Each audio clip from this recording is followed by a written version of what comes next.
Hoy me parecía atinado hablar sobre la trata de personas.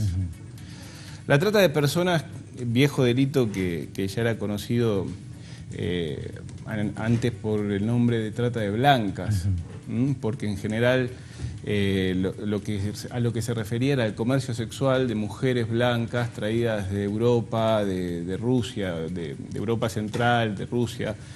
Ahora ese delito ha evolucionado y hoy por hoy se asimila a cualquier tipo de secuestro de personas, ya sea con fines sexuales. El 95% de los casos es por delitos sexuales, o sea, con fines sexuales, o ya sea por esclavitud. Hay ciertas áreas de producción que tienen tendencia a incorporar mayor cantidad de mano esclava, como por ejemplo el ámbito rural o el ámbito textil, principalmente el textil. Pero también existe para someterla a otro tipo de esclavitud o para someterla a la ablación de órganos, es decir, para avalar el comercio de órganos. Por lo tanto, veámoslo como lo viéramos, viéndolo como lo veamos, estamos frente a uno de los delitos más aberrantes que puede existir, más tristes y más graves que puede existir. La República Argentina, en pos de proteger este vacío legal que estaba no era del todo un vacío, pero era muy disperso como se cubría estas conductas, lo termina modificando al Código Penal por la Ley 24.364, que incorpora principios que están registrados, ya afirmados en derecho, tratados internacionales, pactos internacionales, convenciones. Ahora, la cuestión es que, por más de que tenga una pena grave, por más de que tengamos conciencia, combatir este tipo de ilícitos es muy difícil, ¿sí? Sobre todo en un país en el cual hay grandes problemas de control de la ciudadanía. Como por ejemplo, no hay control casi prácticamente, salvo en los vehículos particulares, pero no en los colectivos, o en el tren, sí en el avión, de la documentación de las personas que se transportan. Es decir, que nosotros podemos viajar de Jujuy a Salta o de Jujuy a Tucumán o de Tucumán a Santiago del Estero prácticamente sin ninguna documentación. Es más, hay un montón de líneas de colectivos no registradas, transporte trucho, que tampoco obviamente van a llevar registros fiables de quienes se están transportando de una ciudad a otra. Por lo tanto, si a nosotros nos roban un hijo, si nos roban a un menor, a un niño en una ciudad, puede aparecer en cualquier otra parte del país. Ahora, podríamos estar contentos de que fuera solo en el país, pero no lo es. También la frontera con otros países como Bolivia o Paraguay tiene un montón de agujeros. Entonces, de repente, eso a la sociedad la preocupa muchísimo, y a la gente que se le pierde un hijo, o ya sea por motivos de decisión del chico ya adolescente, o ya sea porque realmente ha sido secuestrado, la persona eso no lo sabe y entra una psicosis total. En ese sentido, Jujuy ha tenido recientes casos muy importantes de mucho renombre, han tomado mucho conocimiento público por las redes sociales, por cadenas de texto, que han sido los casos Cernuschi y Durán. Pero gracias a Dios fueron falsas alarmas, es decir, la niña Cernuschi apareció por San Pedro y la chica Durán, Yamila Durán, apareció en la ciudad de Buenos Aires.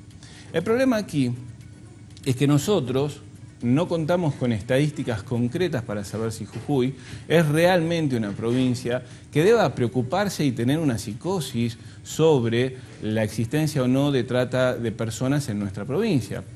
¿Por qué digo esto? Porque nosotros ahora tenemos una concientización generalizada, pero no tenemos nada probado, porque precisamente se ha dado el impacto de la noticia informando la falta de estos chicos en el hogar, pero no ha existido una noticia que impacte de igual forma informando que han sido habidas y que en realidad nunca se trató de un secuestro, sino de una decisión personal de ellos.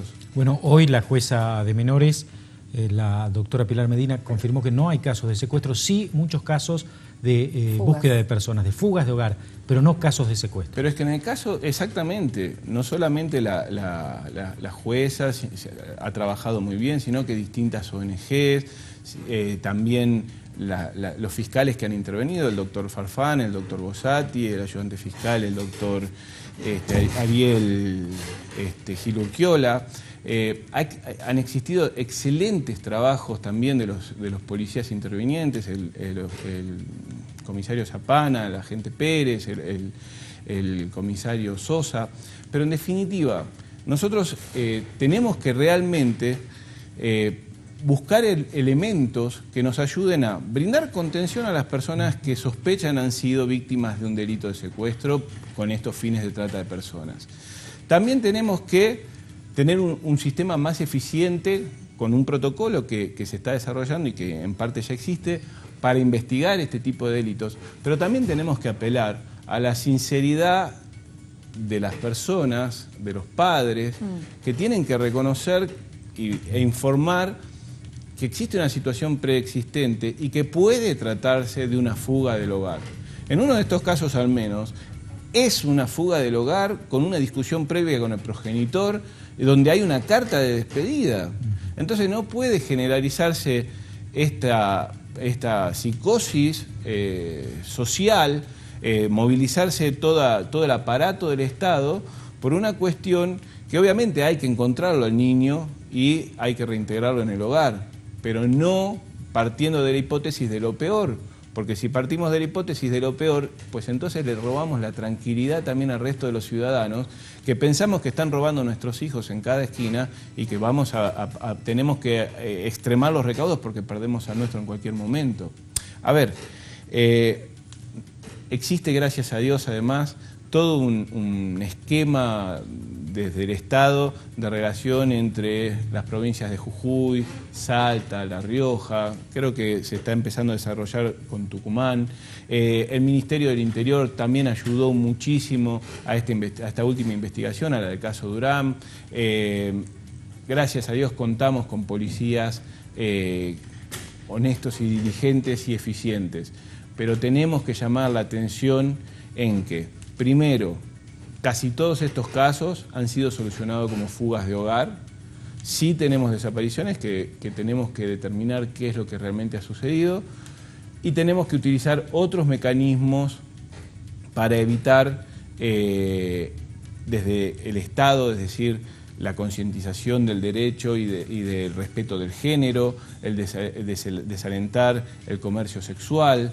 Es decir, tenemos que generar un montón de ángulos de ataque para el fenómeno delictivo para este tipo de delito. Pero tenemos que también, por otro lado, decir, por favor, hagan la denuncia cuando corresponde y cuando la hagan, háganla diciendo todo, porque si no provocamos un desgaste jurisdiccional inútil y provocamos un pánico en la población que no es justo porque no es cierto. Estamos creando un mito. Entonces, ¿cuándo corresponde y cómo corresponde? Y cómo corresponde. Bien.